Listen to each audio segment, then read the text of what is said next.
Hi, everybody. It's Karen Bentley here with the Recovery Superpower channel, where we take any dependency, any substance abuse disorder, any unwanted behavior, and we morph it, we spin it into your superpower. That's what makes this channel so revolutionary, so exciting, so innovative, and believe it or not, so fun. It can be fun. This is my motto. It's a Latin phrase, ad astra per aspera. It means to the stars through difficulties. And that's what we do. We take your seeming difficulty and we go to the stars with it. It's the engine that takes you where you want to go. So it's a good thing. And believe it or not, it can be fun. And I hope you'll come back again and check it out. But in the meantime, thanks for coming today and spending some time with me. We're going to be covering a very exciting topic today, and it's psilocybin, which is the chemical compound in hallucinogenic mushrooms that is being used in research now for alcoholism, for depression, for behavior disorders, and there's some very amazing, terrific results that I know you'd like to hear about. Before we get to that, though, quick reminder, this is a book I wrote. Excuse the shameless plug. The Power to Stop. It's a 30-day program for any dependency. And alternatively, it's 30 great ideas for stopping yourself. You can get it at Amazon. I put a link in the description or any bookstore. Okay, back to our topic today, which is psilocybin and what it can do for you or someone you know as a treatment for alcohol abuse, substance abuse, or depression. And what is it, first off? Well, it's the chemical compound in a hallucinogenic mushroom. This is a picture of one, a variety.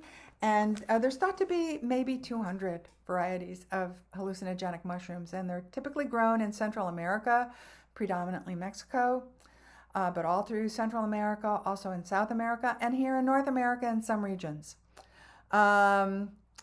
It's believed that sillow-sigh-bin and hallucinogenic mushrooms have been used not just hundreds of years, but maybe thousands of years as a healing agent, as a religious agent, as a spiritual agent for increasing connection with divinity.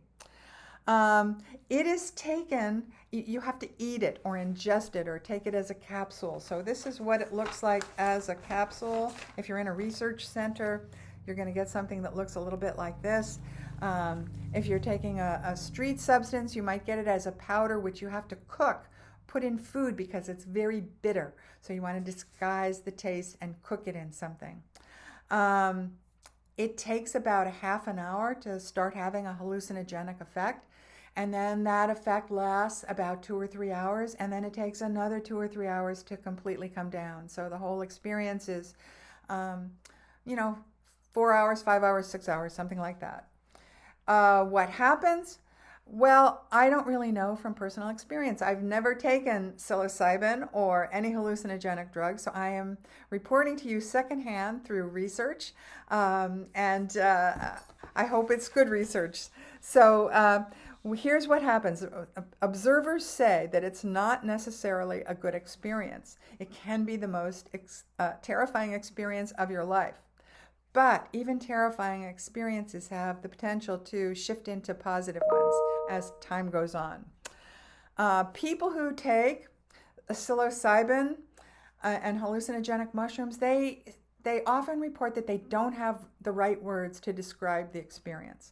So they use words like unity, connection, reverence, feeling precious, feeling sacred. Those are some of the words that they use. Also, people report that they have profound insights into life in general, and that those insights stay with them after the drug wears off.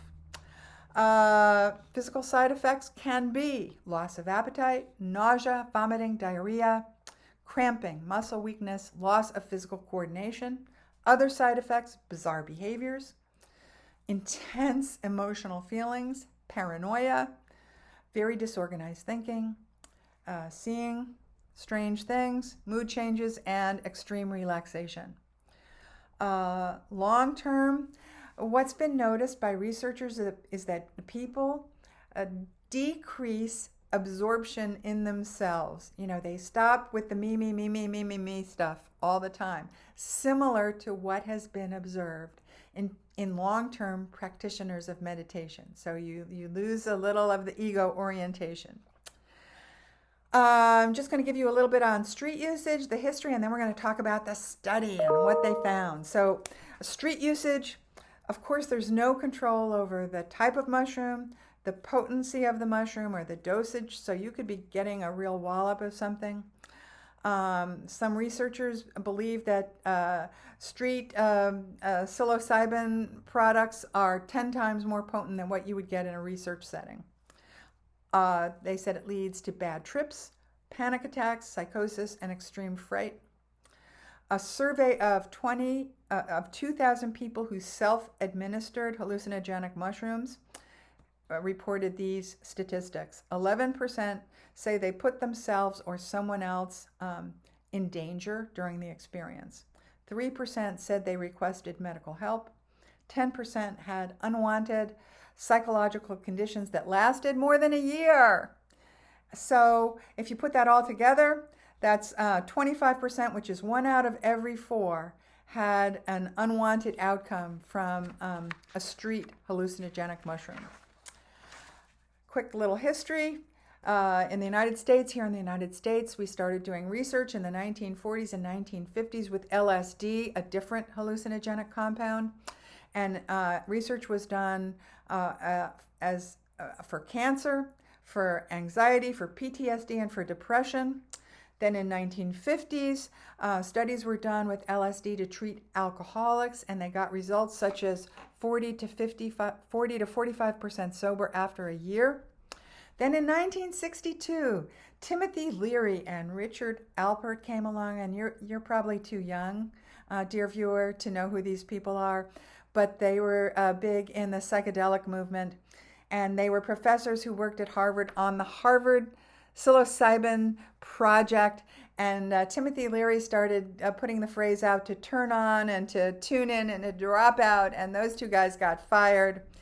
And it really cast a shadow on researching these substances in a serious way after that. In 1966, the U.S. outlawed LSD, and research projects completely shut down, and they went into a deep freeze.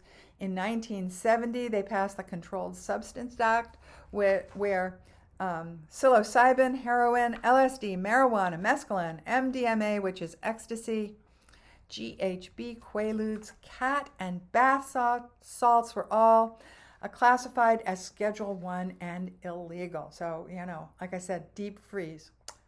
But this is changing now. There's a lot of research going on, and the stigma has left these substances. And the New York Langone Center for Psychedelic Medicine recently completed a study with 93 people who were heavy drinkers, self-identified as heavy drinkers, meaning drank 7 or more drinks in one setting at least 4 times a month in a recent month. So they took 93 of these people and they put them into 2 groups. And one group, 48 of them, received a dose of psilocybin for 2 months. So 1 dose 1 month, 1 dose another month. That's the psilocybin group. And then another group, 45 people, received a placebo of an antihistamine that had a sedative effect. And they did the same thing with that antihistamine. They gave it 1 dose 1 month, another dose the next month. And then for everybody, for all 93 people, they received therapy, intense therapy for the whole 2-month period. And they had 2 kinds of therapy: cognitive therapy, which is changing the way you think. So maybe you start out thinking, oh, this is too hard. I can't live without a drink. I don't know what I'm going to do. I'm too shy. And you change that whole self-talk that you give yourself. Instead, you say, oh, I can take this step. I can do this one thing. And I can have a conversation with one person, and I can do this and I can do that. So you change your thinking, and that's cognitive therapy. And motivational therapy was the other kind of therapy they got. And it's, inspiring yourself, getting yourself excited about life, thinking about what's possible for you, how you can make yourself happy, how you can make your life work better. So cognitive and motivational therapy, everybody got it. And then here's the results after 2 months. Ta-da! The placebo group, the group that received the antihistamine and the therapies, reduced drinking by 51%, which is pretty darn good. And then the control group, the group that had the sillo-sigh-bin and the therapy, they reduced their drinking by 83%, which is just remarkable, very stunning, and very exciting. So there's a lot of interest in psychedelics right now as a tool for helping end substance abuse and as a tool for ending labor-intensive psychotherapy and just making it easier all around for everybody and shortening the timeline. So I thought you would be interested in that. Last thing I'm going to share with you is their reasoning, their theory for how it all works. I'm going to give you their theory and then mine real quick because I have a slightly different one. So here's the official theory about why this works. It's thought that psilocybin destabilizes established neural networks, allowing the connection of new neural networks. So what's a neural network? It's your brain waves. It jumbles it up. It disconnects your neural network, and it allows you to make a new connection, a new and better and stronger connection. And so you're not, following the same ridiculous pattern over and over again. That's the official theory. It's like pressing the restart button on your computer, and when you bring it up again, the problem is gone. I have my own theory about this. It has to do with your relationship to the life force. I have a video on this. It's a little woo, but check it out. I'll put it in the description below. And this is, I'm just going to give this to you quickly. This is what the life force looks like, these diagonal lines. It's still, it's constant, it's steady. And this is what the life force looks like inside of people who have a dependency or a substance abuse issue. It's all jumbled up and crazy, And so the goal is to calm yourself down so that you can make your life energy look like this, so that you feel connected. Like those people said, they felt connected. They felt united. They felt divine. And why do they feel divine? Because they're in sync with the flow. They feel reverent because they're in sync. This is my theory, that the hallucinogenic mushrooms are a shortcut to getting your life energy to align with the life force. And I know, we'll see. So if you like this content, if you found it really interesting and helpful, please smash that like button. That would help me. And come back for more. I would love to connect with you some more, and I'd love to hear your comments. And I can't wait to be with you again. Bye for now.